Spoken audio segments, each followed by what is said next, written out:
हाय, स्वागत आहे तुमचं. तर इथे तुम्हाला मी शेवयाच्या खिचडीची रेसिपी शेअर करत आहे तुमच्यासोबत. शेवयाची खिचडी बनवत आहे, तर त्यासाठी शेवया घेतल्यात. इथं कांदा, टोमॅटो, हिरवी मिरची, कोथिंबीर कट करून घेतलेली आहे. अर्धा चमचा तूप कढईमध्ये टाकलेला आहे. त्यात आपण शेवया भाजून घेऊ. तर 2 मिनिटासाठी आपण शेवया तुपात भाजून घेऊ. शेवया भाजून घेतलेल्या आहेत. तर कढईमध्ये 2 चमचे तेल घेऊ. मोहरी आणि जिरे टाकून घेऊ आपण. मोहरी तडतडली की जिरे टाकू. कढीपत्ता, कांदा टाकून घेऊ. कांदा तळत आलेला आहे. आपण टोमॅटो टाकून घेऊ. टोमॅटो तळून झालेला आहे. आलं लसूणची पेस्ट टाकून घेऊ. हळद टाकून घेऊ अर्धा चमचा. मीठ अर्धा चमचा, कारण शेवयामध्ये मीठ असतं.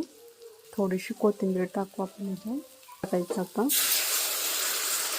इथं पाण्याला उकळी आली आहे. आपण तिथे शेवया टाकून घेऊ. शेवया टाकल्यानंतर ताट झाकून 10 मिनटं ठेव. 10 मिनटानंतर एकदा चेक करायचं. बघा, आपलं पूर्ण पाणी आटलेलं आहे. आपला भात तयार आहे. तर गॅस बंद करून ताट झाकून 2 बघा, आपली शेवयाची खिचडी तयार आहे. त्यात अर्धा चमचा तूप टाकायचं. गरम गरम खिचडी खायची.